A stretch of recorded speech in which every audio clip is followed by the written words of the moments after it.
What is up, our friends of film fandom, wherever you may be, and however you may be watching and or listening? We appreciate you guys being here and giving us just a little bit of your time.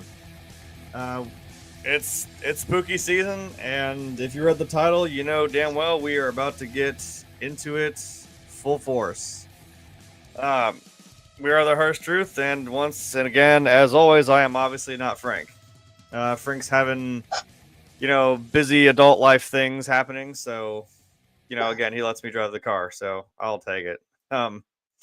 But here with me to talk about, the one known as the Shape is the Shape from the Lone Star State. Of course, we have Tex here to talk about this movie, because where else would he be right now, honestly?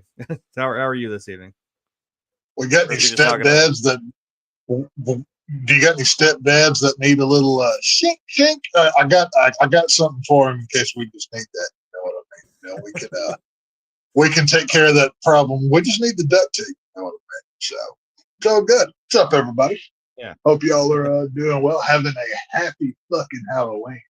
So we are here to talk about my favorite of the Halloween films, and I'm sure I will drag on, and Jeremy will have to shut me up at some point to have some sort of a show. So it's going to be one of those nights. No, I would rather have your expertise on this. I mean, this is actually only the second time I've ever seen it in my life, but I mean, I have. Oh, it's not like I haven't watched this movie 1,000 goddamn times or anything. It's not like I would know anything about this whatsoever. It's fine. No. At first, I thought you were just going to sit there and stare at me and not talk, and I'm like, oh, okay, so I'm going to be Well, no, in this cosplay, I'm still Kid Michael, so, I can still talk and whatever, so I'm not quite in the, full-blown shape for it yet, so that's why I went pumpkin head today, so it's all good. Nah, that's fair. Now, that would be cool to do a full hour and a half review of Halloween and not say anything. That's for the love of the game right there. That would be worth it. That would be pretty insane. I don't know what happened to everyone's usernames here, but I'm sure that's obviously my mom. First one in here. When they start putting ads on. Yeah, that's clearly Dr. Nick. I don't know what's going on with these. Are these like YouTube things? Because there's my wife's, which I have no idea. Still her name. That's really weird. That's weird. It's like every damn time I come back to StreamYard, it like updates and tells me about 5 different things it's done. I don't know anymore. Whatever. Anyway, it's all good. We're here and we're gonna get that back up there, and we're gonna talk about Halloween, which is not gonna be confusing considering there's how many movies named Halloween that are remakes, requels, prequels, retcons. Technically, there's 3 Halloween, but it is what it is. Actually, yeah, there are. But are there? Because they're retcons and there's different timelines and whatever the hell. We've talked about this before where like Halloween and Texas Chainsaw, I swear, are fighting for the top spot of like the most convoluted timelines. I don't even know anymore. But anywho, one that has not gotten retconned, thankfully, Halloween from 2007 is an American slasher film produced, written, and directed by Rob Zombie. It is the remake of the John Carpenter film from 1978 and the 9th installment in the Halloween franchise. I guess, depending on who you ask, I should add to that. Starring Malcolm McDowell, Sheri Moon Zombie, Tyler Mane, Scout Taylor-Compton, Brad Dourif, Danielle Harris, and William Forsythe. The film follows Michael Myers, who murdered several people as a 10-year-old child and was incarcerated at Smith's Grove Sanitarium before breaking out and stalking Laurie Strode and her friends on Halloween night 17 years later. Halloween was theatrically released in the United States on August 31st of 2007 to a generally negative reviews from critics, because of course it was. Despite this, the film was a box office success, so take that. Grossing $80 million worldwide against its only $15 million production budget, which isn't bad. A sequel, Halloween 2, was released later in 2009. The film was a moderate financial success, as we just mentioned, making $80.5 million against a budget of $15 million. Based on 122 reviews collected by Rotten Tomatoes, Halloween receives a 28% approval rating. That's sad. With an approval rating of 4.4 out of 10. Okay. The consensus reads Rob Zombie doesn't bring many new ideas to the table in Halloween, making it another bloody Oh, disappointment for fans of bullshit. the franchise. Remember, I didn't write these notes, and also I didn't write these Oh, reviews. I know. Yeah, I'm imagining he literally brought a complete new approach that nobody had ever done with Michael Myers. A whole hour's worth in this movie. What are these people talking about? That is the stupidest thing. That's retarded. I also, because I'm trying to place, well, I can place myself because this was when I was in high school, actually, which was really cool. Both of these movies came out in the duration of time I was in high school, so that was kind of awesome because I like that this is that era, remember, that we've talked about, like from 03-ish when Texas Chainsaw got remade. Yeah, Chainsaw, yeah. To the end of maybe like 2010-ish when all these movies got like remade, but they also got remade a Saw, right? They got these gritty, like bloody overhauls, and it's like I don't think it's like a second wave of like, oh, you think the Exorcist is scary back in '74? I'm like, it probably was in that time. But now Of you course, have yeah. this where people aren't ready for this, where it's like limbs are actually getting hacked off. There's gallons of blood coming out of every hole because it makes no sense, but who cares? You know, it's a second wave of horror that people were just like, this is disgusting, and it's like, right, but we're gonna still be doing this like 25 years later. I mean, here we are. So Right. I feel like that's what it is. I mean, mean, obviously, give me your quick thoughts on that because I'm sure both of us disagree with that, but Oh, cool. give me Well, your quick thoughts before we go in. If you go back into the lore of how even Rob Zombie got Halloween, he was going into Universal's office to talk about his next music album or something. And he basically just said, "Hey, do you want to make a Halloween movie?" He's like, "Oh, sure, okay." It was kind of thrown upon him out of nowhere. He had already done the House of a Thousand Corpses and stuff and everything else.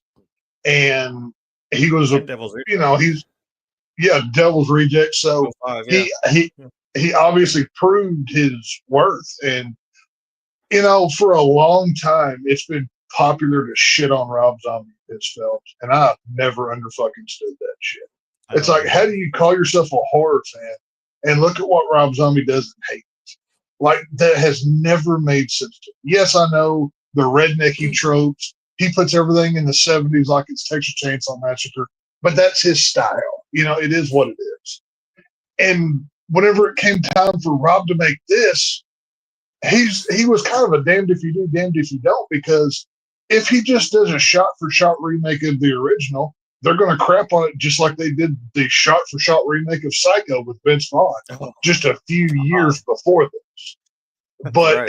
if Rob Zombie does something different and pisses off the fanboys, they're also going to lose their minds. So you know what? He gives you a little bit of both of this. I'll make no bones about this. I think this is the best and my favorite Halloween film out of any of them because it's everything you just said. We got that early 2000s rerun of all of the classics, but cranked up to 11 and they broke the knob off. Mm-hmm. We got some amazing gore shots, especially in the zombie films. For a horror gore person, you should love these movies, and why it got so trendy to hate Rob Zombie, I'll never understand. It's one of those things. It's, that's why Rob Zombie's fan base, like myself, is so dedicated to him and his work because it was just, it's Rob Zombie. You like that? Oh my God. It was whatever. And we're like, fuck it. We like what we like. We like cool shit. Yeah. My mom, I'm sure we're talking about Exorcist. I mean, like, for the time, and I mean, like, it still can be scary. I mean, it is still considered like one of the scariest films ever. It's like there is a difference between like scary and gory. I'm like, well, it's not gory in any sense. It's just like it's the the subject matter that is kind of scary. I get that. Oh, of course, yeah. Oh yes, thank you, Dr. Nick. It's like it's not only that it didn't need that. It's like the Psycho movie from the 60s kind of fits in that style. It's like when you try to do it now, updated with color, it still do the same exact shots. When I was younger, I used to think like that's what that meant. And then like when I heard like that was the one that did that, I don't know if there's other movies that have done them in that style, but I'm like, it doesn't work the same. You kind of just have to make it fit to like how if you're gonna remake it, just remake it. You don't have to make it exactly the same. Well, like look at two examples here of basically shot for shot remakes, because one of them is it's shot for shot with more attitude. Look at 1990s Night of the Living Dead made by Tom Savini. It's the Romero classic, but they have added to it it's like a shot for shot with minor tweaks, I would say. Then you have the Psycho with Vince Vaughn. I love the 1990 Night of the Living Dead more than the original.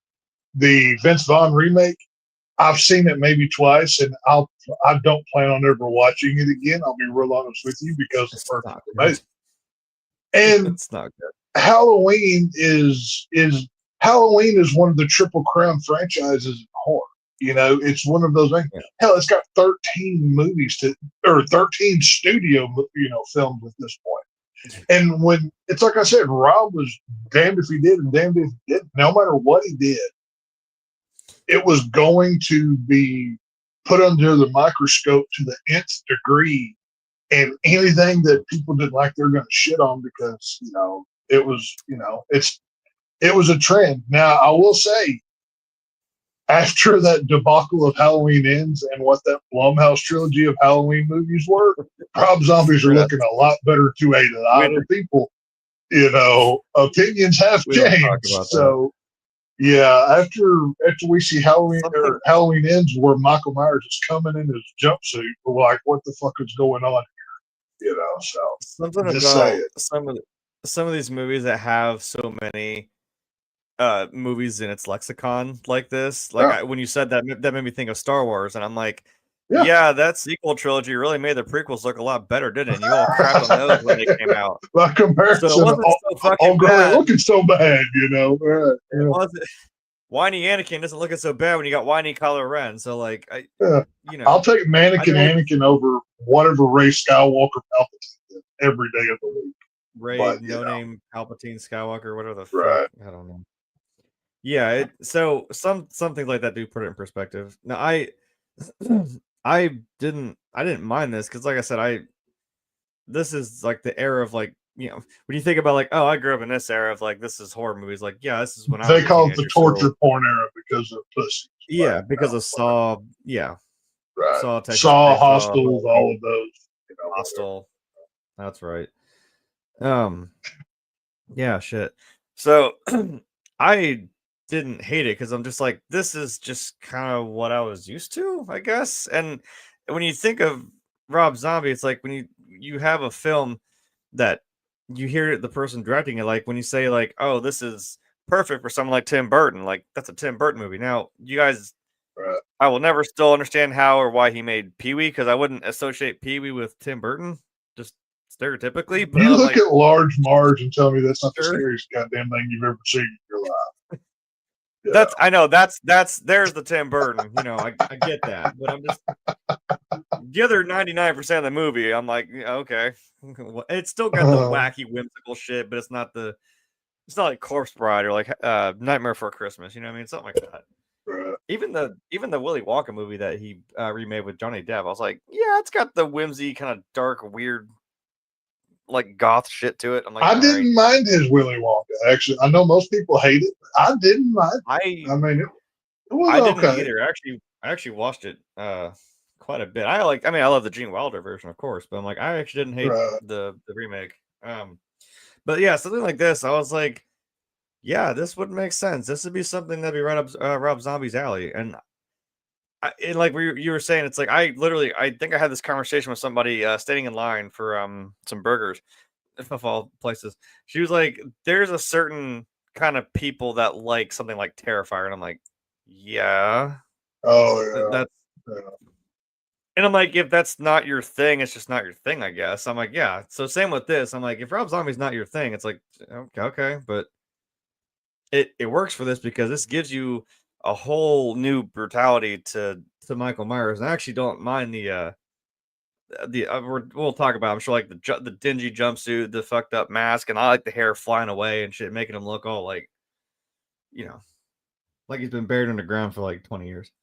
So I don't mind it. What are we doing here?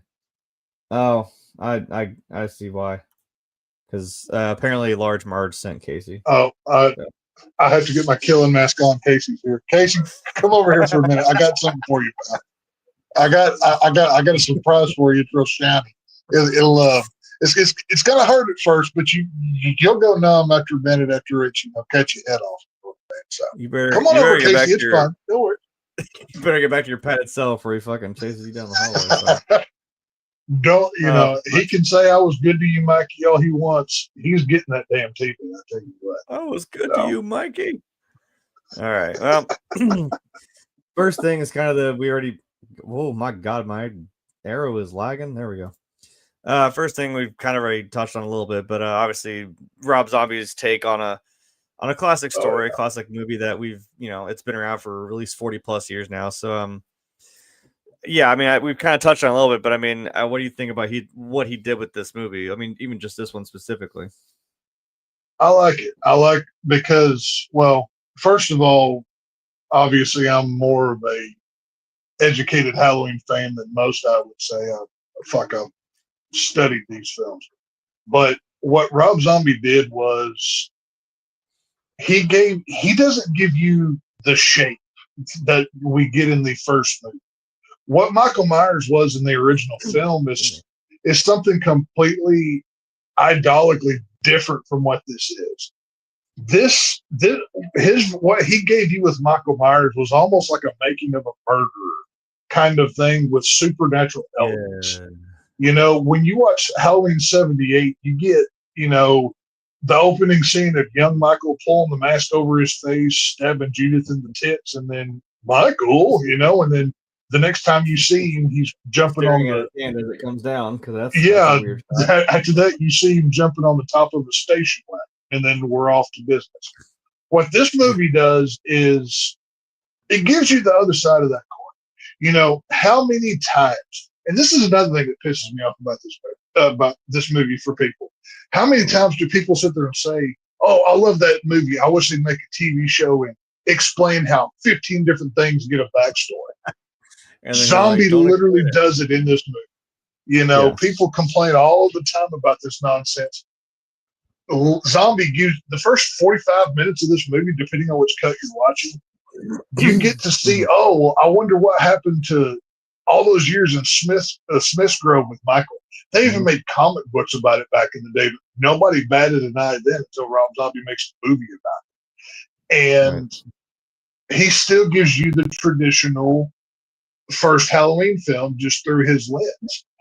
Obviously it's got the zombie tropes. You're going to get Sheri Moon Zombie. You're going to get the foul language and the rednecky kind of things because that's what he likes. That's what he's good at. Texas Chainsaw Massacre's heavily inspired him. It's, one of his favorite films as well. And what Zombie was able to do with Halloween, just look at his Michael Myers. Jesus Christ. If that's not the greatest slasher ever on screen, I don't know what is. He still has the supernatural elements. He's now a giant. Tyler Mane, I believe, is either 6'7" or 6'9". He's I have a picture. He's huge. Yeah. Like where he's sitting down, like, dude, look how big this dude is in this chair. That's a big Tyler Mane. Obviously, he was the original Sabretooth in the X-Men movies. He was a former pro wrestler. I mean, the dude is built, and it's not just his size; it's he's menacing. Even when he's sitting at his desk just making a mask, Rob makes him so menacing. You don't want to go anywhere near this guy. And I'm obviously a Rob Zombie fanboy, unapologetically. I don't care. I love this movie. I love these films. I saw this movie 8 or 9 times in theaters when it came out. And I adored what he did with this world. From everything from his version of Laurie to now Thursday, I will criticize a couple things about his Dr. Loomis at Halloween 2. We'll save that for Thursday. But as far as this movie goes, I love what he did. Like, I can't really find any too big of faults worth nitpicking about for Halloween 2007. I adore this film. I was gonna say, don't ruin 2 for me yet because I actually have not seen 2. Okay, so that'll be a first watch. Yeah, I haven't. You never seen Zombies Halloween 2? Oh, that could be interesting. Rob Zombie's Halloween 2 is Halloween 2 is as divisive of a film as Halloween Kills was more recently. So that could be an interesting podcast on Thursday. Because I know the behind the scenes thing is like basically he didn't want to do it, and I was like, that kind of worries me because it's like if he didn't really want to do it, it's like Sam Raimi with Spider-Man 3. He's like, I don't want to do this, and I fucking hate Venom, so I want to purposely ruin this movie. Fuck all you. I'm like, Zombie didn't want to do it because the whole making of this movie, he had the Weinsteins calling him just constantly up his ass every day for years, trying to whatever. So once he made it, it was just a whole mess. So it was literally Bob and Harvey Weinstein. Go figure that, right? Yeah, it was right. And to be fair, Rob Zombie he's notoriously known as his own man. He doesn't like to play by somebody else's rules. I think he likes to do his own, his own thing. Right? Yeah, I can respect that. It's just bad situation. Yeah. And so that'll be interesting. So I mean, I liked what he did with this movie, honestly, because I'm like, we've seen, like you said before, he's proved himself with something like House of a Thousand Corpses, with Devil's Rejects, like just 2 years before this, and then obviously like some of it. I mean, if you just know who he is as a person. Oh, thanks, computer. I can update now. Thanks. You're gonna wait a second. It's like I can hear us, but it dinged in my ear real loud. I was like, Jesus. Just trying to. No, I don't install an update. I don't know. How about you just restart tonight? I don't know. Get out my face. I'm talking about Halloween. But yeah, I don't. I know that there is kind of a, like we also said, Dan if you do, Dan if you don't, explaining something, because I'm like, I don't. The intrigue comes from like I don't necessarily need to see every single thing that happened, but I do think it's interesting that we started with Michael as a kid, and obviously knowing that like there's just something wrong with him. Period. Because I think where is that really cool goddamn shot of Loomis? There it is. When he's giving that speech. These eyes will deceive you. I love the way Malcolm McDowell. God, it's amazing. I would say Michael McDowell. I know we'll get to the cast, but Michael McDowell is fucking Dr. Loomis. I'm like, I love you, Donald Pleasance, but man, if there was somebody who at least matched it, it was this guy. He was great in this film. Yeah. So, what was it? Oh, the backstory. So it's like he does say like, yes, there's internal but external environmental factors that like basically are like a perfect storm of like why this kid is the way he is, So I don't mind that. I kind of thought it was cool that he had a decent amount of like explaining leading up to like, what we know is the first scene of the movie, which is a pretty straightforward, you just see Michael kill his sister. Even though in this one he actually takes out his like school bully and his shitty stepdad and the boyfriend. He takes out Spy Kid is what he does. Fucks him up, yeah. I think I literally just labeled. Where is that damn picture? I think I just labeled it Spy Kid. Yeah, because it's the kid from Spy Kids, which is so goddamn funny. Yeah. I like disconnected that. I forgot that was him because I'm like, yeah, poor Junie took a tree branch to the freaking noggin and got killed. Well, there it is. I have a cool like, shot of him. Call the crazy kid's sister a cum dumpster, and that won't happen. But it is what it is. Mom, man. He beat the or his mom, man. Right? Yeah. I will not have you disrespecting Sheri Moon Zombie in my house, sir. Oh, fucking shit. I don't even care if you're married to Meghan Trainor. You can be all about that bass all you want. Anyway.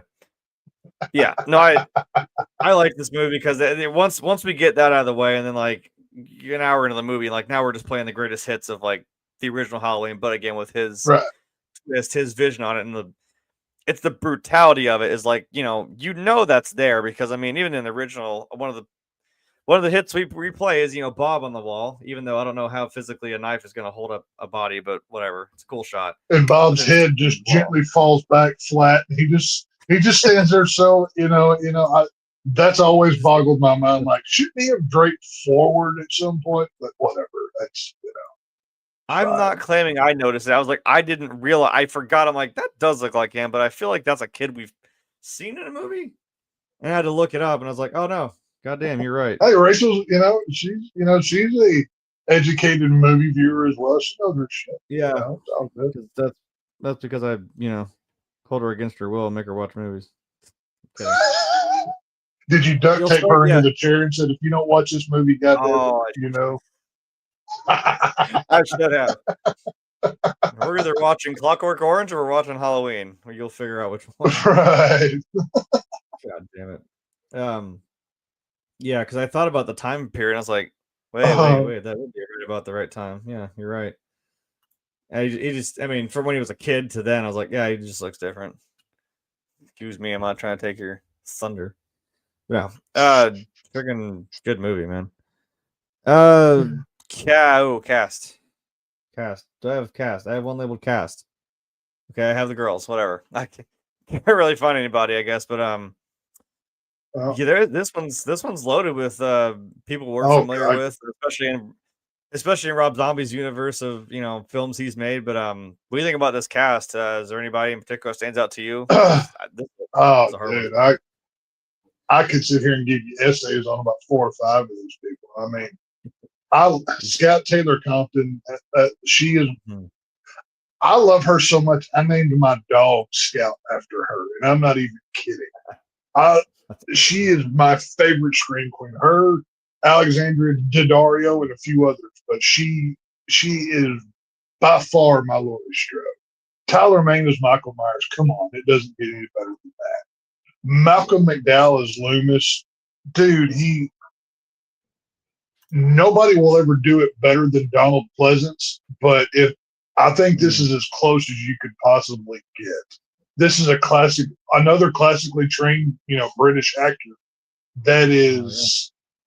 Yeah, he even says it himself, like, he's a crazy person because his best friend is Michael Myers, as he's departing from him early in the film. As far as the cast goes of this movie, hell, dude, Ken Forsythe in this movie, Joe Grizzly. How do you not love? I'm Joe Grizzly, bitch. The whole thing. Peel that mask off your damn face, dude. I can't wait till we talk about that fight scene. But dude, I could go on about so many of these. Pick any of them. Like, this cast is loaded with all stars here. Dee Wallace in here. Clint Howard. Once again, Rob Zombie is honoring the horror icons from the past. Ken Forsythe from Dawn of the Dead and everything else.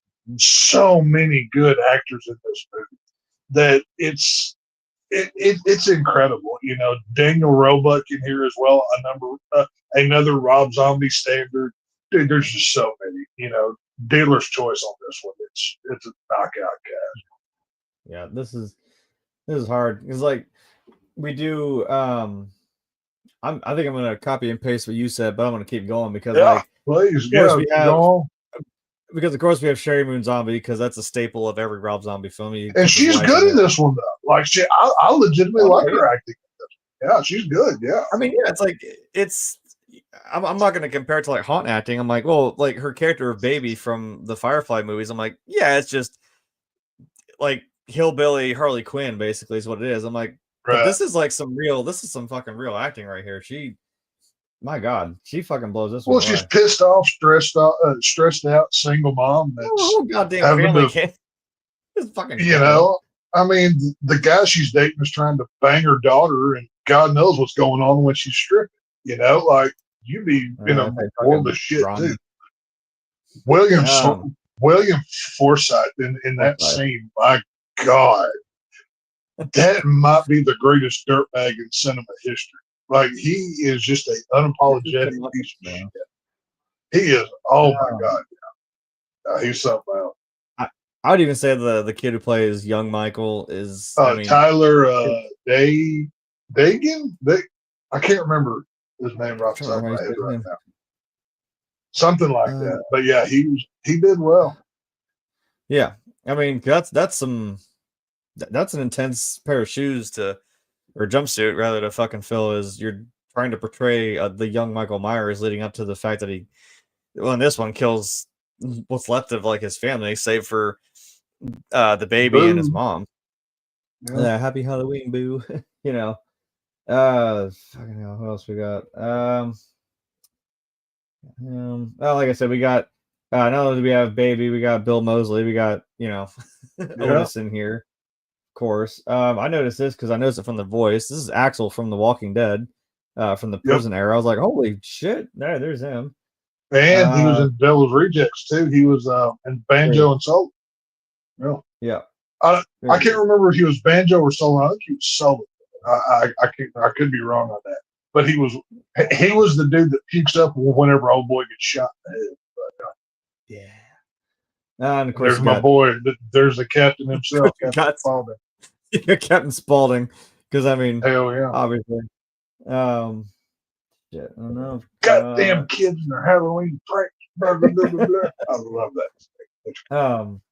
And a cool not way to tie it together, but a cool roundabout way to do this is the girl who plays Annie, Danielle Harris, who played Jamie from 4 and 5, right? Yeah, the niece. Yep, she was Laurie's daughter in that world after Laurie died in a car crash. And yeah, she was named Jamie because of it in the movie. But yeah, she was the one that they brought back from the old films, and I'm so glad they did, because Danielle Harris is another horror icon.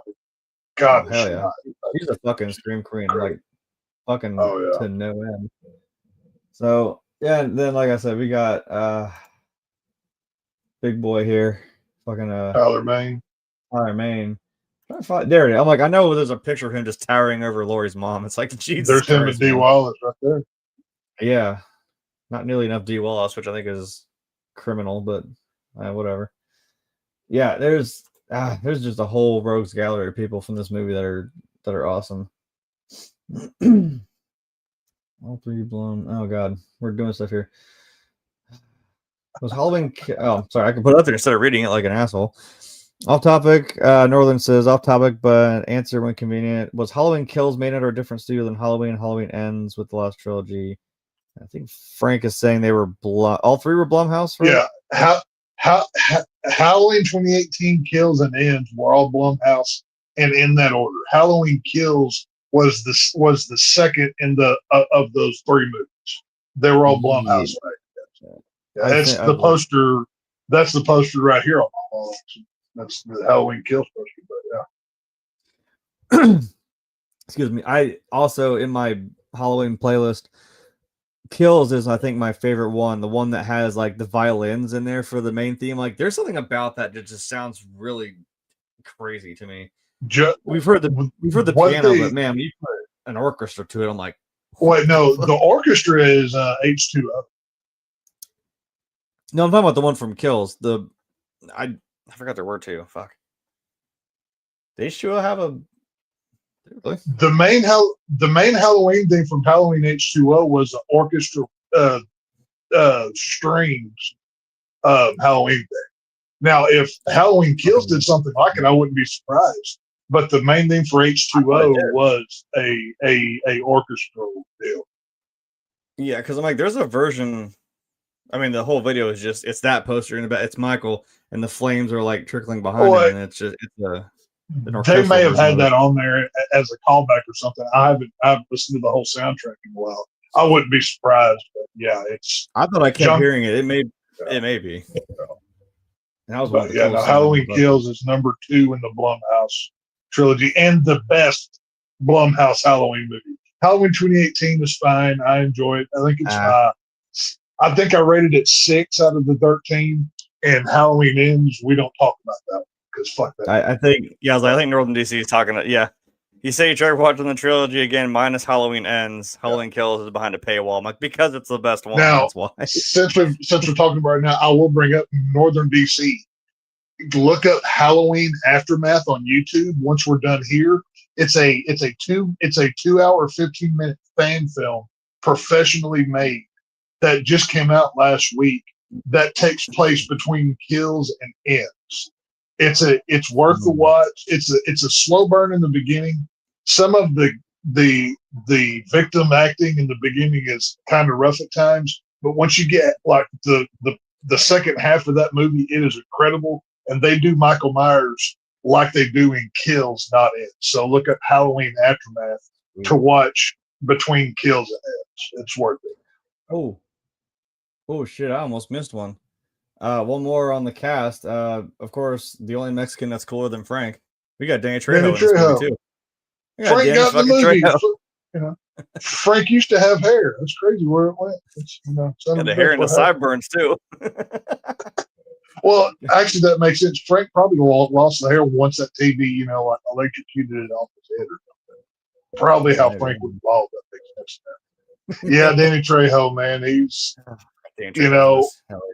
he teaches Michael how to look past the walls and learn to live in your own mind. Because he says some real shit. He's like, "Hey, man, I used to be behind bars too." I'm like, "Yeah, you were, man." Like, he's like, "You can't let it get to you. Just the walls in your mind are the ones you can break through. Those can't contain you." I'm like, "Yeah." That's fair. Even my cold serial killer heart, loving over here, feels bad when Danny Trejo gets literally in the pantheon of Michael Myers kills. I feel nothing for any of the victims besides Danny Trejo, just because of he's so pitiful. Oh, it's good to you, Mikey. It's like, okay, can Mikey, can we let one go? Just one. Mm-hmm. You can kill 5 more when you get outside. But poor Machete, he got the axe on this one. So, he didn't get the axe. He got the tube television on. He got a little Freddy Krueger there. He got some primetime, bitch. He was primetime at that point. Yeah. Danny Trejo, he was cool. Apparently, Northern DC actually did watch that last night, and he loved it. And he was I'm telling you, it was great. It was Halloween Aftermath. It's a badass movie. I really enjoyed it. I liked it a lot. Yeah, Frank, all Mexicans long to attend worship at Trejo's Tacos. I would love to go to Trejo's Tacos. That's a Mexican pilgrimage you need to make, man. I'm telling you. I would love to have some of his tacos.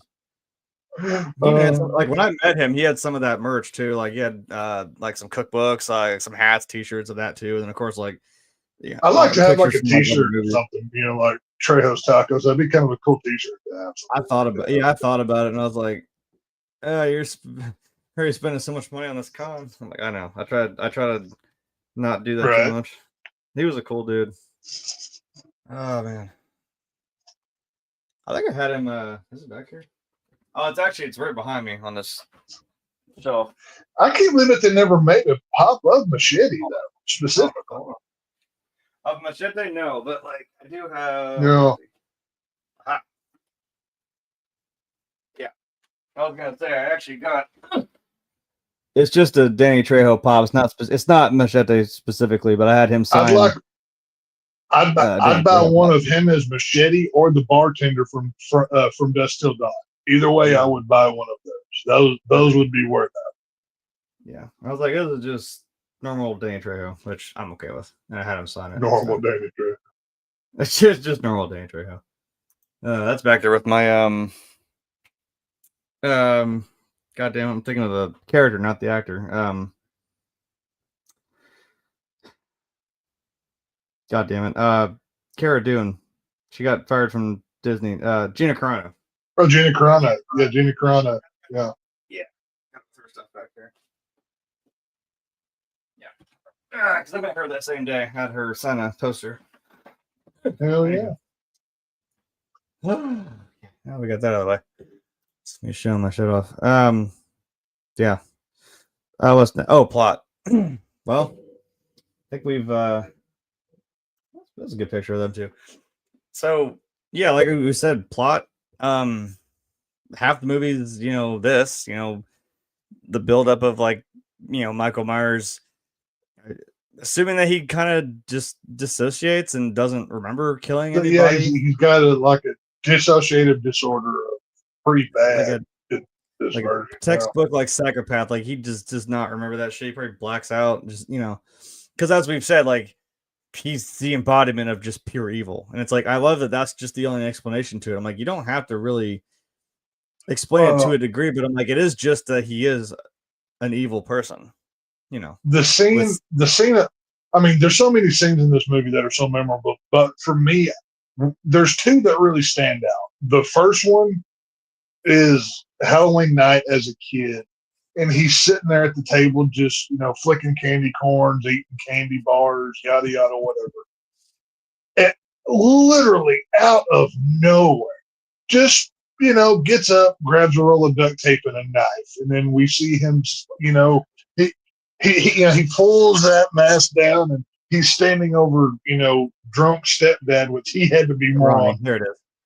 I mean, I've been drunk a lot, but I've never been so drunk that much duct tape could be ripped and put on me, and I didn't hear it and or feel it. Like he's gonna be on some. Up, dude. He must be shooting like black tar heroin or something to be that dumb. I don't know what that dude was on. But when little Michael pulls that mask down and we get that upshot of that, you know, clown mask, it's so good. And then the scene of Loomis and young Michael at the table, and he's like, "Well, you know, what do you remember about that Halloween, Michael?" He's like, "What, like my costume? What kind of candy I got?" And he's playing it so cool because he's. Oh shit! Hello. Uh-oh. Hello.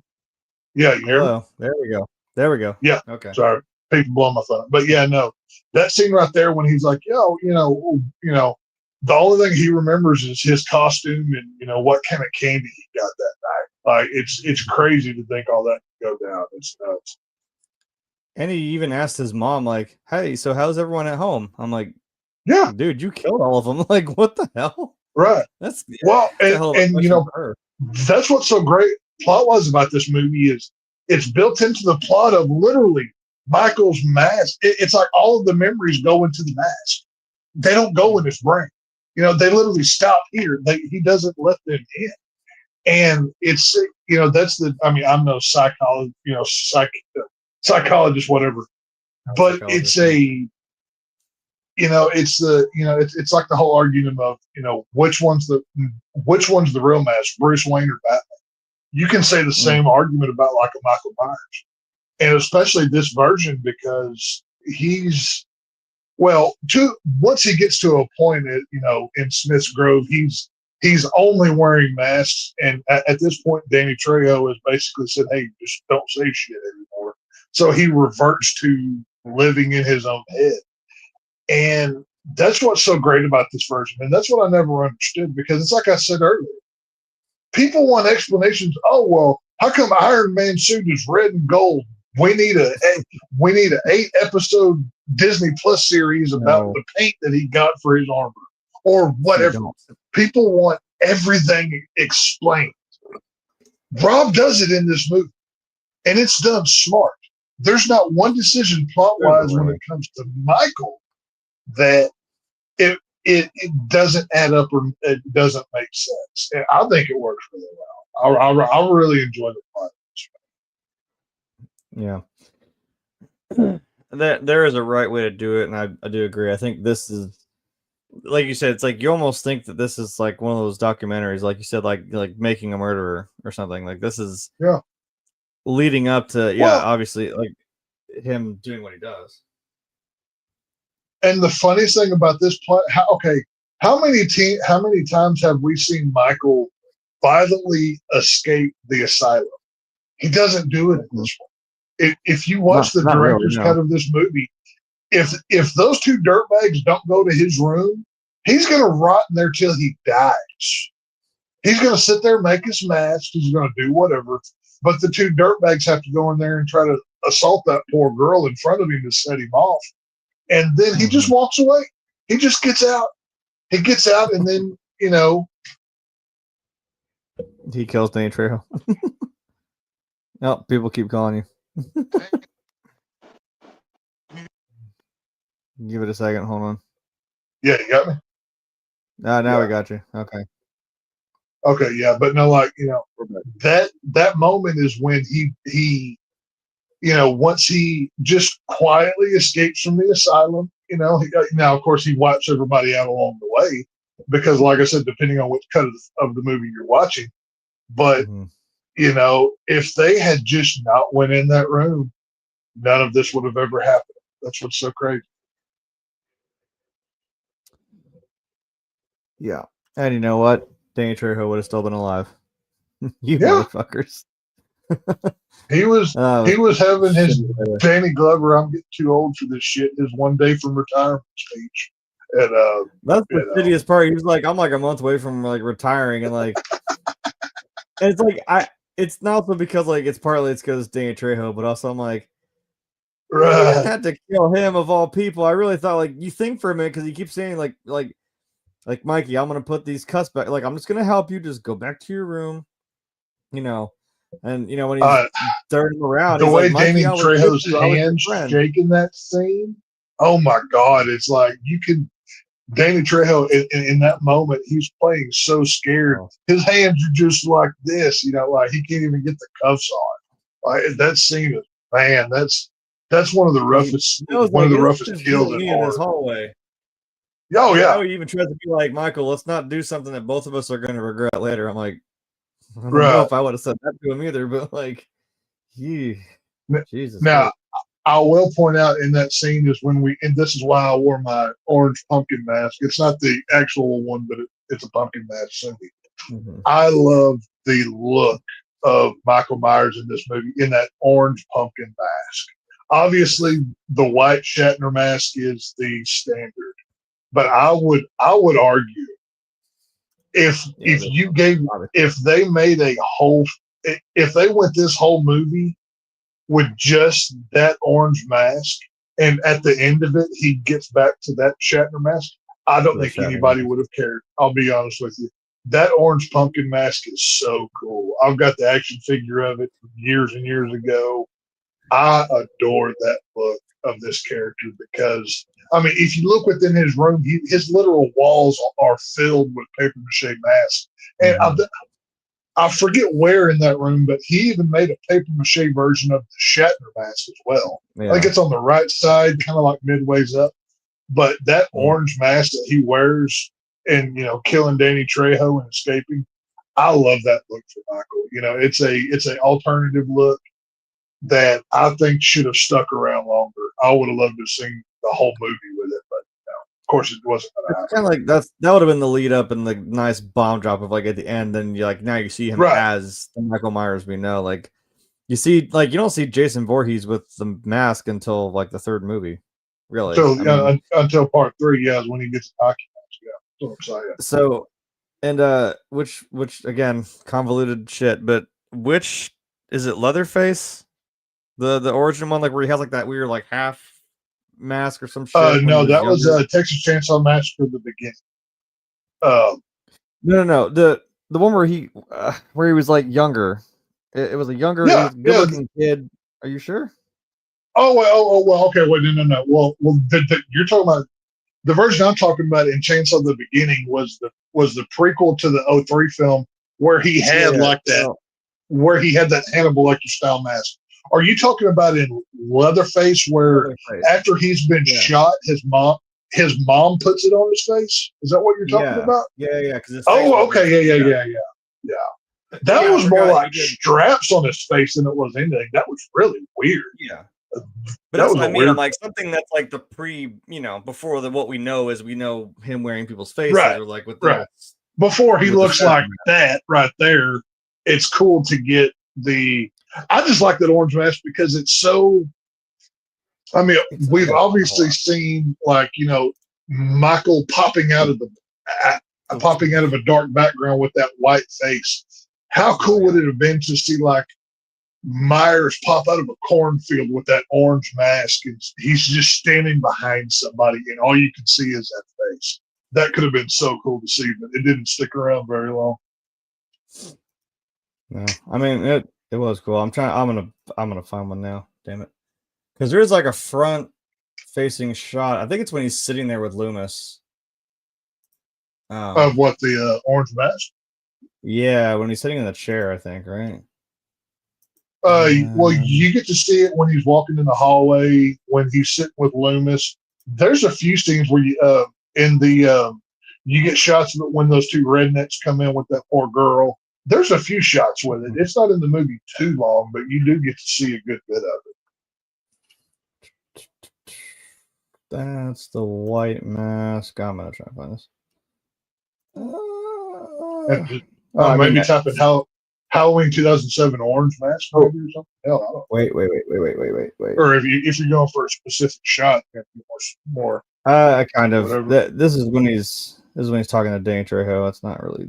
It's Michael. You got to get your hair out of your face, man. I can't see it. Right. Well, that's another thing that makes that mask look so cool is the hair. The hair's like part of it, and that's like it kind of layers around the mask or whatever. That's what I'm saying too. And like weirdly, I didn't mind that Michael himself had like the long hair. I mean, I know we have the Shatner mask with. Well, it would make sense. I mean, it's not like they're doing a lot of Yeah, that's what I'm saying. A whole movie of that with the jumpsuit on could have been amazing. Because the Myers in this world, his jumpsuit, it's like a hunter green with like a khaki brown trim, and that orange would have went perfect. It would have went amazing. So for that color palette, it could have really worked. And I wish they would have kept the orange mask around for the whole movie because I loved it. But I'm biased. That's playing the classics. They can't really tell. You can kind of tell when he beats up Joe Grizzly and takes his. Well, I can show you. Hang on. It's like a gray. I've got the newest. I've got the newest Screen Greats Halloween 2007 figure where you can actually see the coloration a little better here. Maybe the lighting will show it. Yeah. Like that's the actual color of the jumpsuit. It's like green with like a tan color. So yeah, it's not like the typical gray or blue or whatever is what this version of Michael is. But yeah, see what I'm saying? Well, like it's got like that. It's got like that kind of coloring right there. So it's not. It's a different. It's a different color that. Which is another thing that sets this version of Michael apart from. He's not just wearing blue coveralls like so many of them have worn throughout the years. You know what I mean? Yeah. I mean, I can be okay with that. Yeah. So nothing, like I said, nothing that I would really change either. Honestly, I mean, it's crazy that you can still tell this amount of story with Michael as a kid.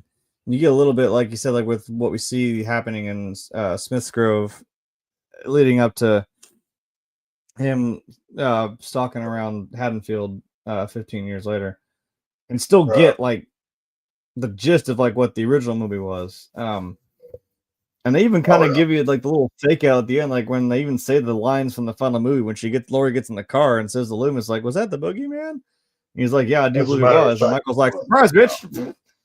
Drags her ass out of the car. I'm like, "Oh, we're having one more." I'm like, Michael, I love that. I love that scene when Loomis is screaming at him right there. That's what's so cool about this is plot wise. It's like we've already said. You get 45 minutes of new material and another 45 to an hour of playing the hits with a new take. And realistically, it's like I said in the beginning. This is not the boogeyman, the Shape from '78. This is a different kind of character. He has traits of that original, but this is a more brutal version. This isn't he stalks in this movie, but he's not as slick as that original Myers was. This is a brooding behemoth of a monster that he's still quiet, but he will fuck you up just for looking at him something. And he is brutal in this film. It's crazy. Now, plot wise, there is one scene I needed but didn't get shot. they showed older Michael going back to the house to rip up the floorboards to get the mask and knife out. Yes. They should have had a shot of young Michael putting it. That's one gripe for plot wise I will say about this movie. That it bugs me every time I watch it. Right. Well, also it kind of comes out of nowhere that like, why does the boyfriend just have the mask? I'm like, because it came from like the store. I'm like, there's some explanation to it, but I'm like, you weren't gonna. It just kind of comes out of nowhere. That I can forgive because to me that's no different than like you said. Oh well, he stole it from the drugstore. You know. Oh, it was probably kids. Oh, Dad, you always blame kids. You know, whatever you're watching 78. But the boyfriend introducing it, that's fine with me. I don't really care. But I needed the shot of Michael burying it to go back to it because that would complete that time loop, and they never, shot that. Or if they did shoot it, I've never seen it. So, but after, I've got latex masks, and I know you do as well. I don't think they're going to hold up that good after 17 years being in the dirt. But we'll let that go for movies. No, so it's fine. But I mean, like I said, I do like the look of it. I mean, I don't know. I'm trying to think of like stuff that's been down in the hot all this time. Like some of it doesn't last very long, and that's, to be fair, it's also cold and really humid and musty and all kinds of crap. It's a little different than being in a house. But even latex masks, some of our props do deteriorate. Right. Well, it's, moisture, heat's going to make it crack and dry and brittle, and it's not going to hold up, obviously. But I just wish we would have seen young Michael ripping up a floorboard, hammering it back down, and everything else. That would have kind of made it better for me. But, whatever. I'm trying to think of like props in there that I think might be latex, and I'm like, I think I know of one that has kind of since fallen apart, but all the pieces are still there. In our lab scene, I know it's been there since I was like 17, so it's been there for at least I'm like almost 33 now. There's a mask on this. It's a big prop. It's in the lab room of a patient. And it's like he's strung up, and he's supposed to like the parts are supposed to move and like shake, and his head's kind of like detached now. His arms are 3 different directions. The body's kind of falling apart. But I think the face might be a latex one because I think it moved at one point. Okay. I need to go down and look at it again because I'm like, that's probably been in there for about that amount of time. So I might actually, I've never actually looked at it like up close, but that prop has been there for that long. I think it had a face that had something on it that moved. And it looks rough. So to be fair, it's not like Michael was going back to take care of it, obviously, since he wasn't there. Shit. So let's see what we got. Yeah, we went to the plot. Oh, trivia. Have fun. See if there's anything that Tex doesn't know or that we didn't already mention. So, let's go down. I'll say that for later. Oh God, excuse me. And I start with Malcolm McDowell. Goddamn. Malcolm McDowell. Goddamn, sorry. Malcolm McDowell apparently ruined a great number of takes by invoking hysterical laughter from the other actors. Oh yeah, he is kind of funny. He's stern, but also kind of funny, and just like very dryly delivers humor. So have you ever had one of the original DVDs of this movie? I do not. It is worth finding one of the original DVDs of this one because not only do you get a 4.5 hour making of this movie, it's basically like a film school class. It's tremendous. But the outtakes, especially of this scene right here of, young Michael and Loomis just trying not to laugh. There's probably 15 to 20 different cuts that, it's, there's like when one of the lines is like when Loomis is explaining colors and Michael's doing his thing and yada yada and whatever. It's also very odd to sit that close face to face to somebody at times and speak to them. So, it's gonna create laughter when you're in that situation, for sure. So yeah, because I imagine this is like, there's a movie that he was in with Emma Stone, who actually hilariously is about to be mentioned in one of these trivia pieces. There's a movie where he was the principal of the high school that Emma Stone went to, and I'm like, that is what I imagine. He's still like got that stern, mean look on his face, but he's saying like ridiculous shit to her. Where you're like, wait, am I supposed to laugh? What the hell? You know, one of the funniest scenes in this whole movie is Malcolm McDowell, and it's not even supposed to be funny. When we first see Loomis, when he's walking into the principal's office with his 70s hairdo and his sunglasses on the tip of his nose, when he walks into the principal's office and just goes, "Is this her?" Like, he doesn't say, "Hi, how are you? I'm Dr. Loomis." It's just, "Is this her?" Like, that's how you introduce yourself to this woman. I've always found that so funny. He's like so full of himself with just, ego and whatever, that he walks in there looking like one of the Bee Gees or something with that hairdo. And, is this her? Malcolm McDowell's a great actor. He's one of the best. Oh, yeah. Let's go to Ronnie because we need William Forsythe. William Forsythe. Nice little dumper. William Forsythe actually injured his leg prior to shooting, which is why his leg's in a cast in the film. In the script, the character only had an arm brace, but Forsythe's leg injury also worked its way into the film. Because, it kind of makes you wonder, like, what happened to this dude? If you don't like it, he's gonna wait till it heals and re-break that arm over your head too, bitch. Now that's what he says to young little Michael over here. So he's like, I can't wait till this thing heals and I'm gonna break it over your head again. I was like, damn. I know I'm supposed to hate William Forsythe in this movie, but going from his role in Devil's Rejects was incredible. He is just an awesome actor. He did years ago, whenever CSI Miami was real big, Rob Zombie, he got to guest direct an episode, and he had William Forsythe and Malcolm McDowell both in that episode.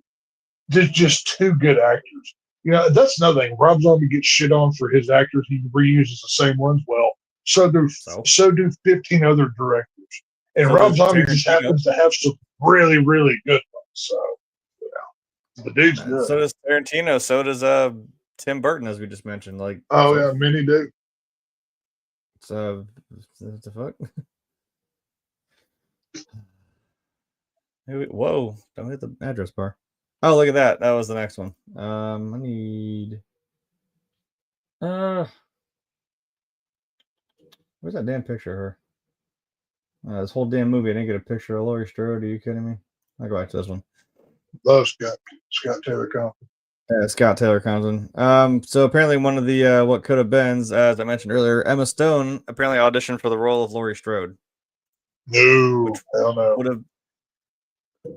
I don't necessarily know if it's a different Laurie Strode, but I was almost like, because I'm just being a dick and I'm comparing her way too much to Jamie Lee Curtis's Laurie Strode, and I'm like, there's two different sides of a coin here. And also, I'm like, it's not like she's the focus of the movie. I'm like, I like that we focused on Michael Myers, but I'm like, Laurie is just kind of like, oh, here she is. Yeah, you know who this character is. I'm like, right. But I'm like, okay, I'm just supposed to care because I know that she's Laurie Strode. I don't know. She seemed like kind of an afterthought because it does feel a little awkward when now we're doing the 78 movie stuff. I'm like, okay. But I'm curious to hear your thoughts on Thursday about Scott Taylor-Compton, because her Laurie in that movie is drastically different from this one. Okay. Obviously, from the events of this movie. Well, I was going to say. Of course. That film deals with the trauma of going, Michael and everything else. So we go from, this seemingly to where in the hell? To this being the last thing she does, if you can't see it, is Laurie straddling over Michael's head and and puts one right in his dome. I'm like, see, this is a conversation worth having. Michael grabs the barrel of that gun at the end of the movie, aiming it at himself. Do you think he did that intentionally? Because he didn't grab her. Well, I know he's trying to, because she doesn't get the importance of like who she is to him. Right. Yeah. At this point, she doesn't know. Yeah, she has no idea. So it's like he's still maybe kind of, I mean, even though she did just stab him in the neck about 5 minutes prior to this, because she's just trying to get away from him, and he still was kind of like, okay, fine, I'm still gonna come after you. But he does reach up and he doesn't like fight her per se. Like he does like grab her wrist and like she's already aiming at him like that, like with a gun to his forehead. And I'm like, wait, so is he just cool with like, go ahead and kill me, even though we know that's not the case? It's almost like it's almost like he's having a human moment. He's like, just kill me. This needs to stop. Like maybe this is the way it needs to be. He thought like, oh, maybe I'm going to, I don't know what his intention was with her, because she seemed to be the only family member that he liked, Well, this is what I'm saying. I mean, he does all of this for her, the taking of mom or taking of the tombstone, all of the friends, he puts it all in there. He shows her the picture, all of the things. There's been a long ongoing kind of debate throughout the years of, because when she's on top of him and he's got his hand on that gun, he could just as easily yank it out of her hand at that point in time and put it in. Snap your right in half, yeah. But he doesn't do that. He centers it on his face. Mm-hmm. It's, take your pick either side. There's a convincible argument that Michael wanted her to just, blow top of his head off, whatever. But, it's a very interesting point. But keep in mind your thoughts on Scout Taylor-Compton, Laurie, and when you watch too, because like I said, that's another divisive part of this lineage of this timeline. Actually, Micah Matrix actually brings up a good point. She, being Emma Stone, ended up having a similar character, obviously by looks, to Laurie in The House Bunny in 2008, which is actually fair. She kind of did. I'm trying to remember when was. I don't think I've ever seen House Bunny. Probably not your kind of movie. Doesn't sound like it. It's about the Playboy bunnies. Like a Playboy bunny goes to. It's a Playboy bunny that goes to she goes to like a sorority, so it's kind of like a kind of fish out of water thing. And Emma Stone's like the nerdy, like she's in the sorority, and the House Bunny is the one that like comes. Is it Anna Faris who plays her? Hold on, it's gonna bug me. Anna Faris, she was married to old Chris Pratt there for a while. Yeah, Anna Faris. Yeah, she plays the Playboy bunny, who goes to the sorority. There you go. Kat Dennings was in it. Nice. I didn't realize that. Colin Hanks, Tom Hanks' son. That's cool. Yeah, she kind of does. It's kind of like a Mean Girls, like a reverse. I couldn't have seen Emma Stone. I've never liked Emma Stone. She just got into acting. Like Superbad was like 2007, so I'm like she had just gotten into there. So I don't know. Like I said, I'm partial to Scout Taylor-Compton. I love her Laurie all the way through. She's a very different person in Halloween 2 in 2009. Okay. For obvious reasons. But the way that she plays Laurie, this one, you believe she's actually a teenager. When you see Jamie Lee Curtis in 1978 Halloween, she looks 25 already. She doesn't feel like a high school teenager. Yeah. Right. She's wearing a pantsuit like she's somebody's mom. This version of Laurie actually feels like a teenager. And to me, it's more effective. I know I'm besmirching the great scream queen herself, Jamie Lee Curtis. Fuck her. Tell me how you really feel. Yeah, she can go eat some more shit yogurt and shut the fuck up, whatever.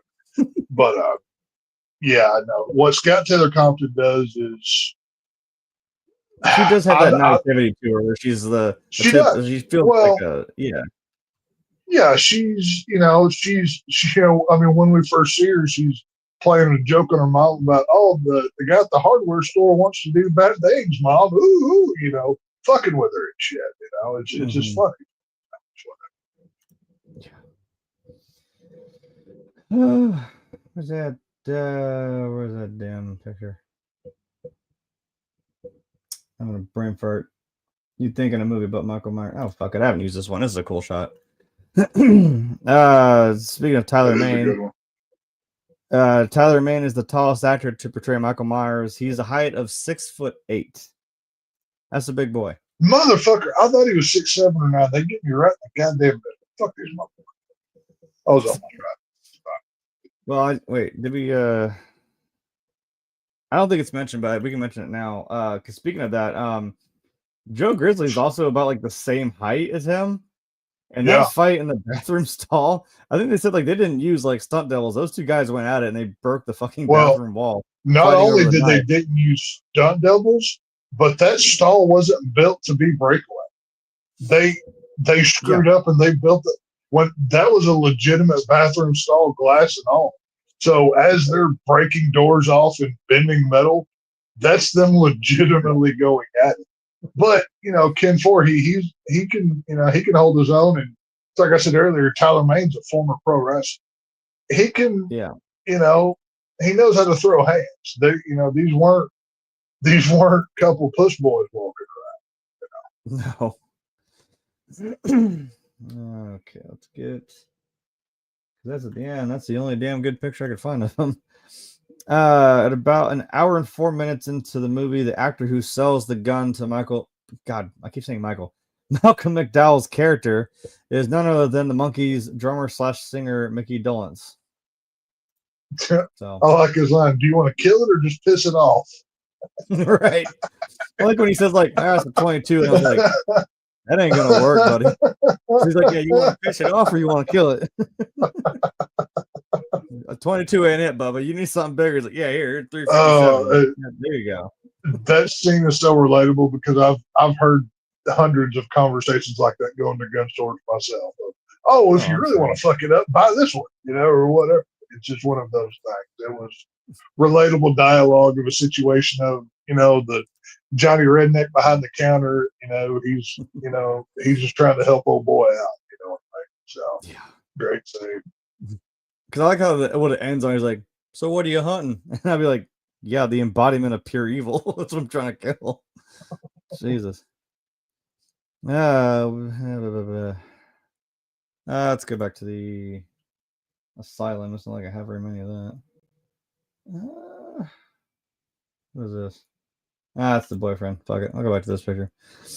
Before deciding to go with Rob Zombie's version, the studio was about to greenlight Halloween: The Missing Years, which would have been a prequel set within Michael Myers' early days at the asylum.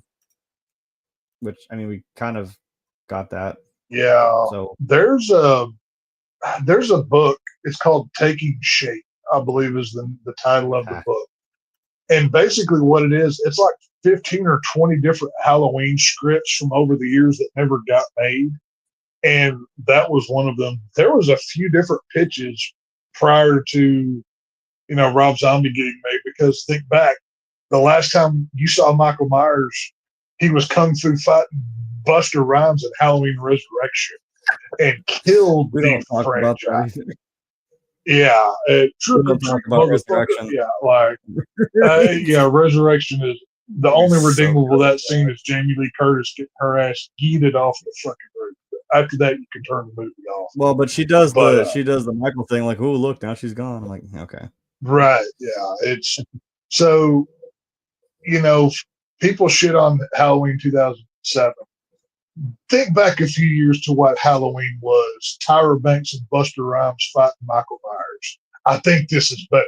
Let's just, well, because I'm like, you guys, if you would have ended on H2O and just been done with it, like, yeah, she lops his fucking head off, boom, and the story, we're done. I'm like, okay. Then you can still I'm not even a big fan of H2O. To me, that movie, I don't like the whole Carrie Tate angle and whatever, but it's any ending is better than what Resurrect. Well, I would argue the end of Halloween Ends is worse than Into Resurrection pissed me off so much. I'm like, come on. You just wanted another movie and you shouldn't have.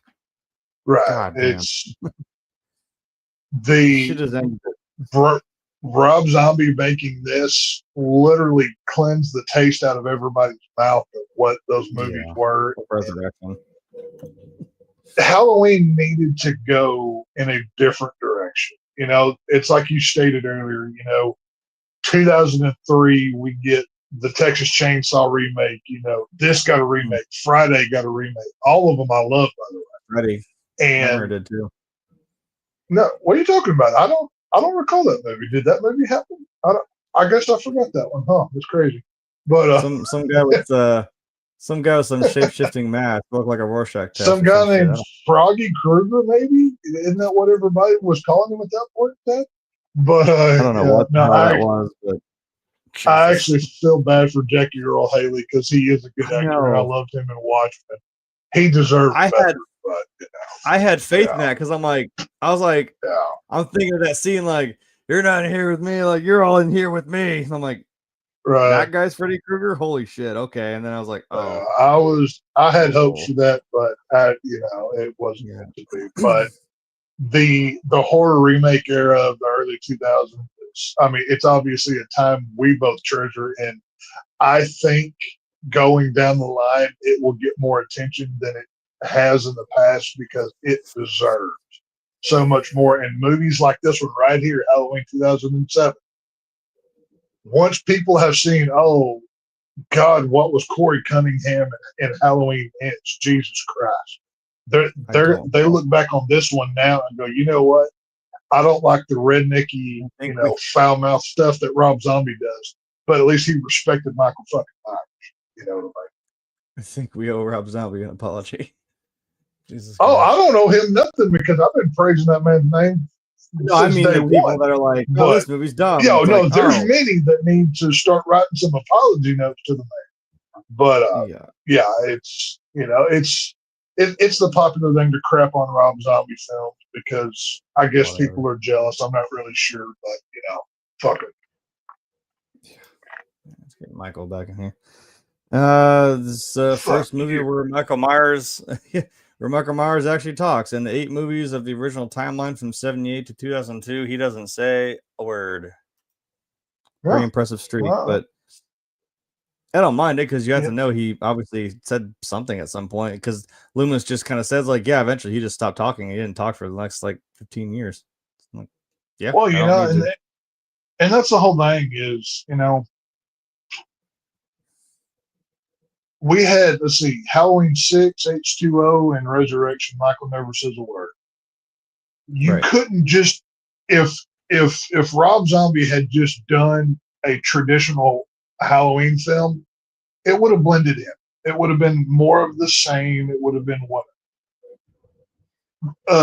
the Akkads believed in Rob Zombie's vision enough to let him take a chance and do some different things. And for better or worse, I think more of what he did works than doesn't. And, I know this is, against the holy grain, but I don't mind Michael Myers talking every once in a while. Hell, in Halloween 4, if you go back and watch Halloween 4, that scene where multiple Myers pop up at the same time, if you watch and really, really listen, you'll hear, you thought it was me, as all of these multiple Myers are around. It's kind of a fan theory and kind of maybe a conspiracy theory. You can hear it. It's on YouTube. It's on multiple places. But it is alleged that that's actually the first time of Michael Myers talking in Halloween 4. But this is a different version of Myers. This is Kid Myers, got the same rules. So, and it's a different timeline. It's a different universe. I was saying, speaking of that, Micah, again, at least it wasn't set in the same universe as the original Halloween, just like the new trilogy was. I'm like, Oh, it could have been so easy for Rob Zombie to say, "Oh, okay." He could have literally done the Blumhouse thing, and we're just going to sequel bait off of 78. But the problem is, it was real easy in the 80s to do. Oh, this is Friday the 13th, Part 4. That movie happened 4 years ago. We're 20 plus years away from these movies at that point. Whenever this was made. If you were to do that, you get old man versions of these characters. We've seen what old man versions of these characters look like. Do we really want to talk about the Netflix Texas Chainsaw Massacre and old man Leatherface? Or how desperate old man Michael Myers was in Halloween Ends? I don't No. want the old versions of these characters. I want the young, viral, vicious monsters that these guys are supposed to be. And this is what Zombie gave me. Tyler Mane is a behemoth. He is a monster. And once again, another reason why I love these early 2000s. Derek Mears as Jason Voorhees in 2009, best Jason of all of them. He's better than Kane Hodder. I don't care what anybody says. And Tyler Mane as Michael Myers. He is Michael Myers to me. Of course, Nick Castle, he's the original, even though he wasn't the only guy who played Michael Myers in that movie. He gets credit for it, but Tyler Mane is my Michael Myers. Hell yeah. Well, let's get that back up, Eric. That's a fucking cool shot. Excuse me. The movie was not released in the United States on Halloween weekend, as the original had been, for fear of going head to head with Saw 5 in 2007. 4. I don't know my Roman numerals. Saw fucking 87. I don't fucking know. It was instead released 2 months earlier on the last weekend of August in 2007. If you're going head to head with Saw, is that Saw 4? Which, to be fair, is right after. That's right after he dies. Yeah, so everyone's wondering, like, what the hell just happened? Jigsaw died. What is 4 about? So that's probably fair, honestly. Well, at that point in time, Saw was king of the mountain. I remember seeing this in theaters. It was like 105 outside. I'm like, this is summertime. Why am I watching Halloween right now? But I still loved it either way. But yeah, because once again, Halloween was not in a good place. The last time people saw Michael Myers was Resurrection. They needed to get a new bite at the apple and be like, oh, this whole thing isn't bad. You know what I mean? So that makes sense. Where's she at? There we go. Go with that Sheri Moon again. As we all know, Rob Zombie cast his wife Sheri Moon Zombie because he wanted a tall actress to play Michael's mother, which would explain why he grew so tall. That's sure. Yeah, even though Tyler Mane's like 15 feet taller than Sheri Moon Zombie, I'm like, that's fine. He's probably taller than she. I mean, she is tall, but like I'm sure he would tower over her even. But sure. Well, I don't think I've never looked at this and said I don't believe that's his mother. She's not tall. Like most men tend to get their height from their dad's side, anyways. So it's whatever. Hold on, I'm gonna look up how tall is Sheri Moon. But damn, Sheri Moon is 5'10", so I mean she's pretty tall for. Oh, there you go. She's still kind of tall. Oh, that's cute. Rob Zombie's also 5'10". Holy shit! Right.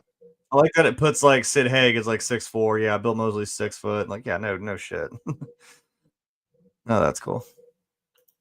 There's tall people in this movie.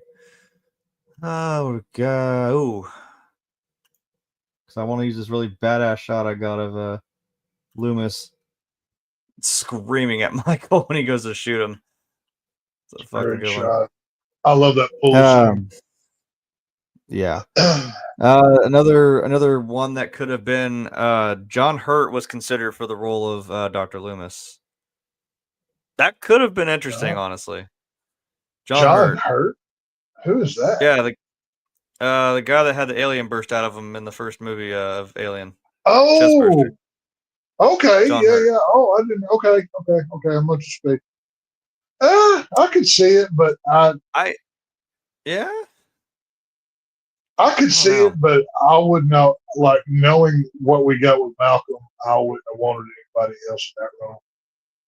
Yeah, no, like I said, I'm sure we could sing the praises of Malcolm McDowell all day because I do, like I said, like his portrayal of Loomis. Because if there was anybody who was a close second to Donald Pleasance, it would be him. Honestly, literally everybody else is fighting for second place after Donald Pleasance, but Malcolm McDowell, he's another one that is even more divisive than Laurie in Halloween 2 of how he's portrayed or how Loomis is portrayed in Halloween 2. I'm working real hard not to spoil this whole goddamn thing. No, don't you? But I do have a good. I hate shit like this, and it bugs me. I'm gonna add this in here too. So I like how when this happens, right? Michael gouges out Loomis's eyes, I guess, and then literally the next goddamn shot, he's clean as a whistle. I'm like, yeah, really? that's always bugged me. That like, I just assumed a that couple was frames later, he's just clean as can be. I'm like, come on, you just gouged his eyes out a second ago. That has to be one of two things. Either it was just a poor editing job, or that was CG blood, and they just didn't do the shot. That looks like blood actually coming out of. Unless that's not him, that could be like a stunt guy. I don't know. I don't know. I know sometimes So it's weird. That could have been just a stunt at that point. But yeah, it's kind of fitting for Halloween because back to Halloween 4, whenever they're in the school and Michael Myers is all of a sudden wearing a pink face mask with blonde hair because they couldn't find the regular one, so they just said, forget it, just throw this one in. They're not going to notice. So it's kind of fitting that they have to mess up like that. Yeah. Whatever. Yeah, well, that's the correct response because that's what the movie maker said about that scene too. So it worked out. Yeah, talking whatever. I don't really know what I can put for this, but I don't really care. Oliver Stone was apparently rumored to be attached to the project before he decided to make World Trade Center from 2006, which we did review. Go check that out. I'm watching Oliver Stone Halloween film. I wish that Quentin Tarantino had got to make. At one point in time, Quentin Tarantino was going to direct Halloween 6. I always wanted that to happen too. I would have loved to have seen what his version of a Halloween film was. That's one of those, great misses that we'll never get now. It would get kind of grindhousey, and that would have actually been kind of cool. Yeah, that would have been cool, actually. That, or I'd love to see a Robert Rodriguez make Halloween film. I think that would also be a good choice. Then again, I'm a fan of Robert Rodriguez. Hardcore. Let's get this one in here. So apparently a stunt woman was seriously injured on the balcony fall sequence at the end of the film. Rob Zombie explained that this is why the film suddenly cuts to black and the actual landing is not shown. I believe that.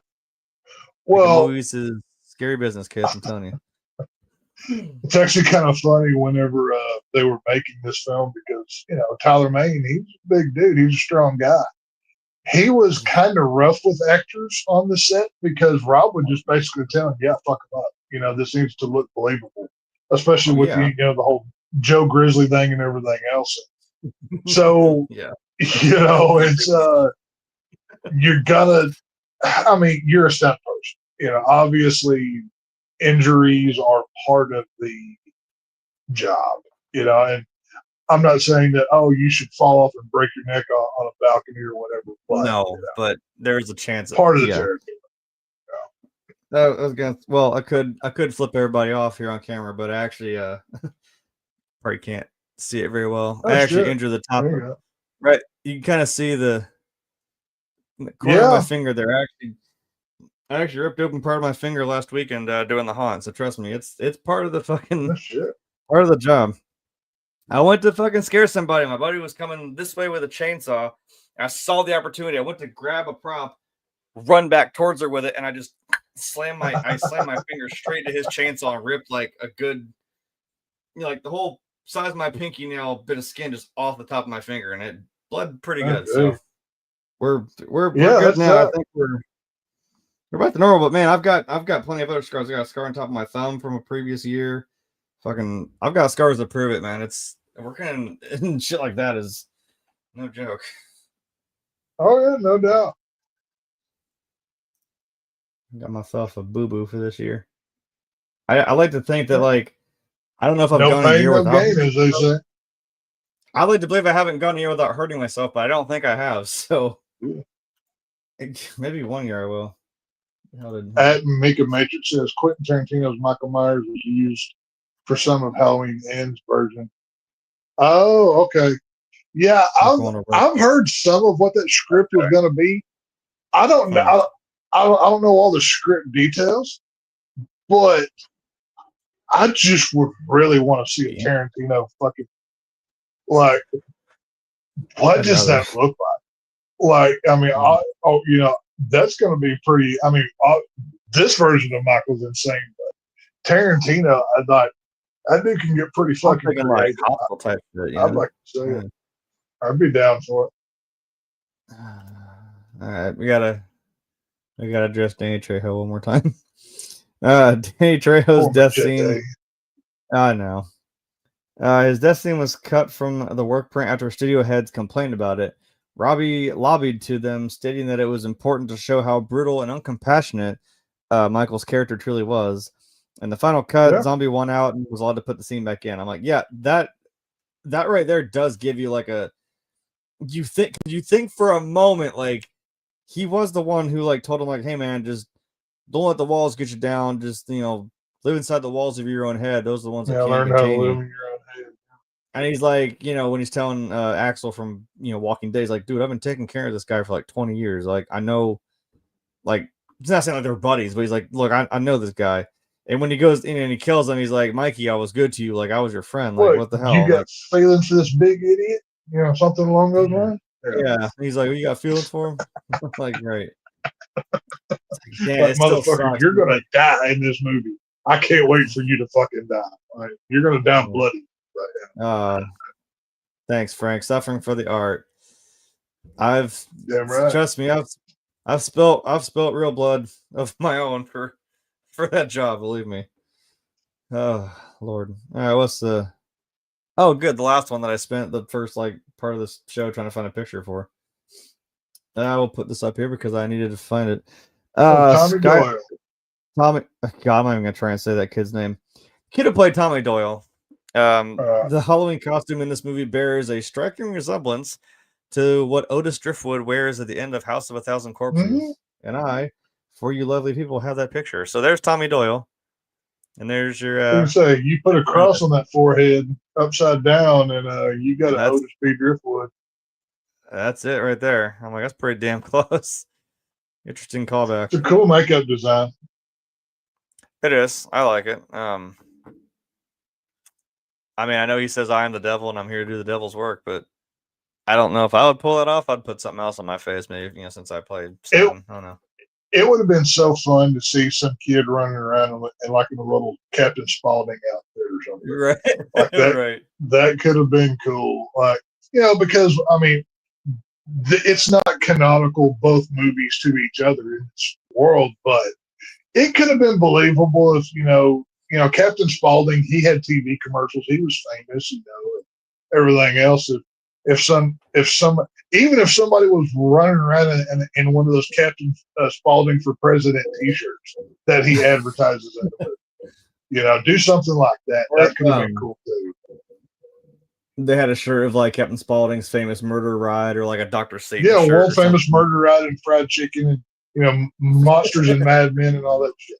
Like, they could have done like a Captain Spaulding, have that in there somewhere, but you like blood, guts, acts of violence, and come on down.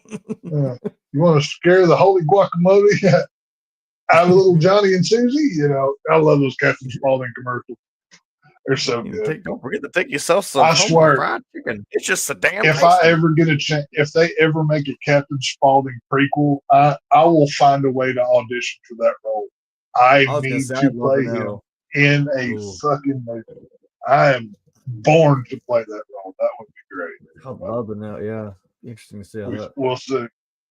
Hey, Rob Zombie's still kicking, so fucking set him up. If he want, I would love to see a Captain Spaulding prequel. Of some sort or shape. Obviously, whatever. Yeah. I think that'd be so cool to see. I'd be down for it. Okay, well, that's all I got. So that's all true.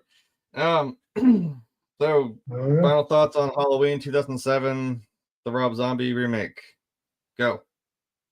Yeah, this is my favorite Halloween film, and I truly believe this is the best Halloween film, and 78 included. I love the balls that it took of Rob Zombie to go on his own path against such an influential piece of horror IP, to do something original, to be creative with it, and still honor what came before. You know, he could have just said, fuck all that, I'm doing my own thing, and not honor me for that. But he didn't do that. And the kills in this are amazing. The effects look great for the most part, except for, you know, Loomis one shot to the next not being Bloody Wolf. I can forgive that for the most part, but I adore this film. This is my favorite Halloween timeline. And I watch this multiple times a year. If you put a gun to my head and said, Tex, what's your favorite movie of all time? This is the movie I'd say.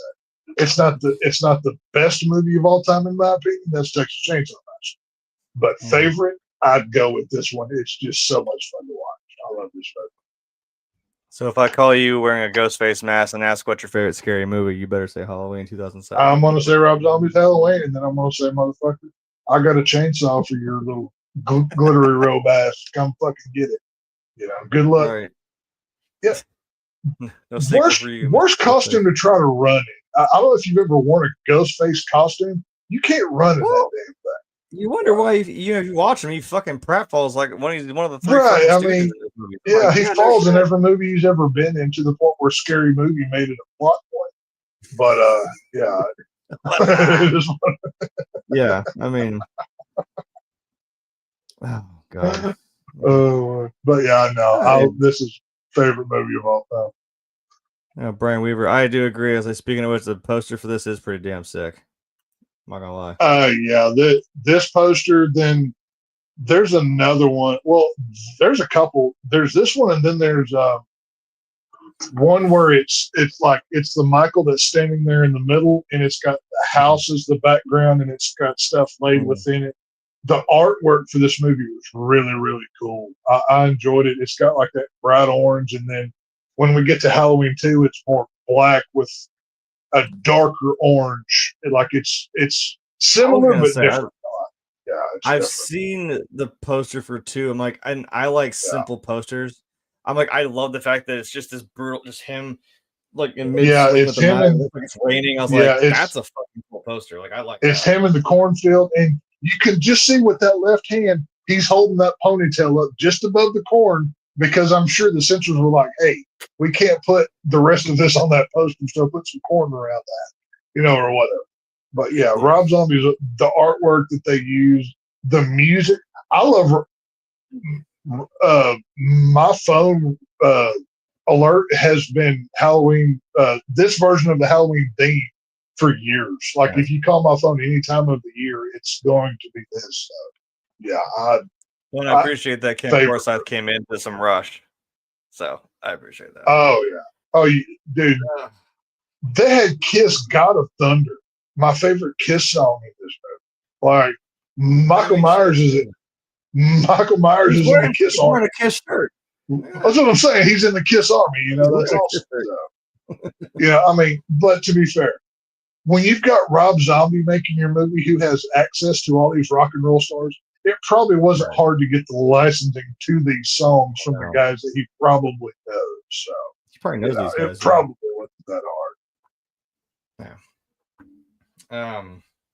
Yeah, as for me, like I'd seen this before, but it had been a few years. But I always did still I like this movie, and I like the original, but I like this one for what it was and what it was trying to do. Again, being in that kind of gritty 2000s, early 2000s era of these movies that we got remakes of, and I thought like, yeah, this is what it needed, and this is what knocks it out of the park. Is like it's like, yeah, the original one, it can seem kind of brutal, but I'm like, this is brutality. Like you're talking about, like he slams people's heads into the wall to their they're gushing blood. He prime times fucking Danny Trejo with a box TV. I'm like, god damn, dude.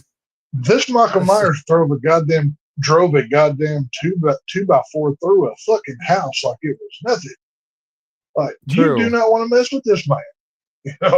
He broke through a fucking door like he was Jason Voorhees. I'm like, yeah, damn, dude. Have you seen? You learned that one from him, didn't you? Because he just bust through a door like it was nothing. I was like, Jesus. No. Again, when you're like six, fucking, how tall was he? Like 6'7", 6'8", according to that. 6'8", looked up. Yeah, 6'8". Yeah, when you're 6'8" and you're built like a fucking linebacker, man. Yeah, you're gonna. And You're gonna Kool-Aid man your way to them you can halls. fuck shit up pretty good. Yeah. Yeah, but yeah, it's a definite watch. I think it's actually behind a bunch of paywalls, but again, I don't. The only $4 place that you it's can rent the movie. streaming for free that I saw, it's streaming for free on AMC Plus if you have that. Other than that, it's like add-ons through Amazon or YouTube or whatever. But And I think when I go ahead. well, and I think when I saw it, when I watched it yesterday, as of the time of this recording, it's about to leave AMC in like 4 days. So if you want to watch it quick. You have that. But if you want to buy it, I was telling Jeremy about this before we started. Go on Fandango. Look up the Rob Zombie bundle. You can get all of the Devil's Rejects movies, both of his Halloweens, and 31 and Lords of Salem, all 7 movies for $15 right now on Fandango. Oh, that's a steal. Hell yeah. Though I own all of those movies and I still got them digitally just to have an extra copy on my phone. I watch them so much. But if you've got Fandango, that would be the best way of doing it. It's, that's what, $3 a movie, basically, or actually less than that. But, it's not a bad deal. Yeah. Definitely go watch this movie. So, next thing. So what have you got going on? Like I said, we're in the spooky season, and the holy day is coming this Friday.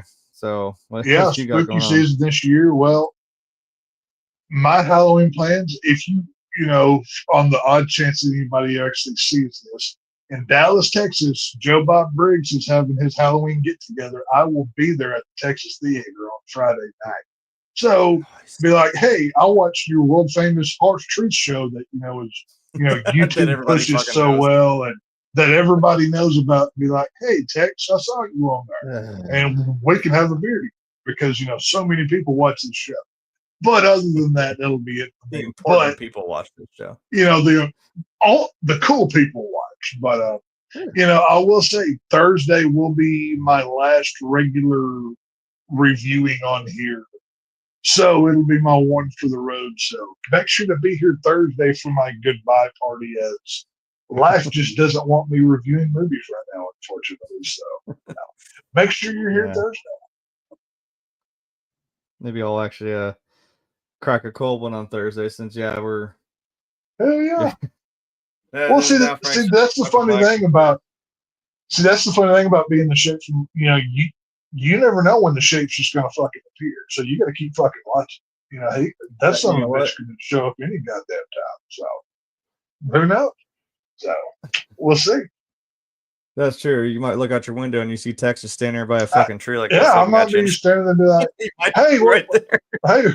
Hey, can you turn the movie up? I can't hear from all the way over here. I might say some shit like that. You got any cold beer? Something like that. Yeah. So, we'll see what happens. But be here Thursday when we talk about Halloween 2. I'm curious to see. I didn't know you've never seen it before. I'm curious, your thoughts on that one. Nope. Yeah, because like we said, as for me, I'll be here Thursday. I'm here Tuesdays as well. That'll be a first watch for me. I've seen this one before, like I said, and I watched it again yesterday for the review, but I did not see 2, and it may have been it just kind of got away from me as well. I don't know, and also I kind of knew the whole he didn't want to do it, and I kind of was like, I hope it's not bad, but we'll see on Thursday, and hopefully it's definitely controversial. I'll say that. We'll see what happens. That's exciting. And as for me, I'm my Halloween plans. Obviously, I want to be this the closing weekend for the haunt, so that's the send off.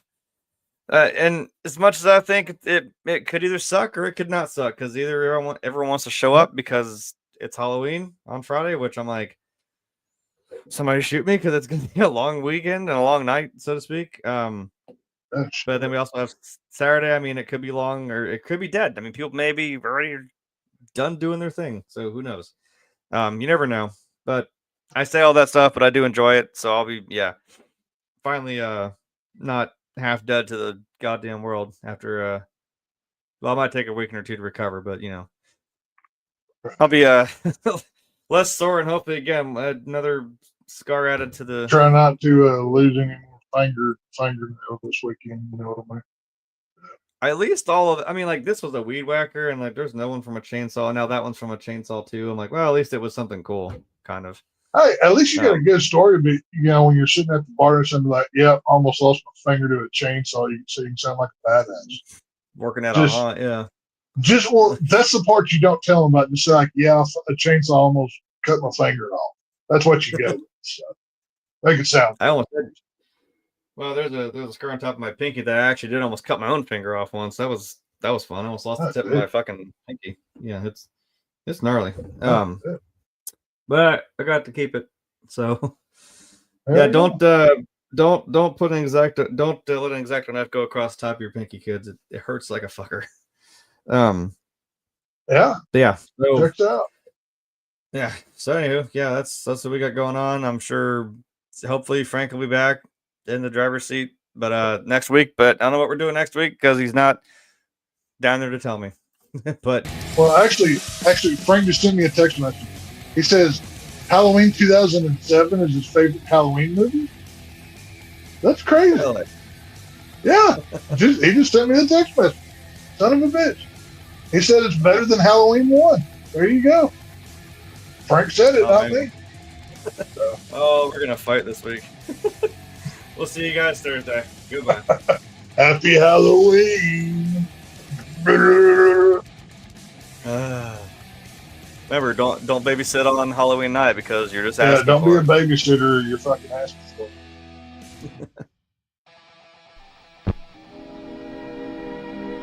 And now, folks, it's time to say goodnight. We sincerely appreciate your patronage and hope we've succeeded in bringing you an enjoyable evening of entertainment. Please drive home carefully and come back again soon. Good night.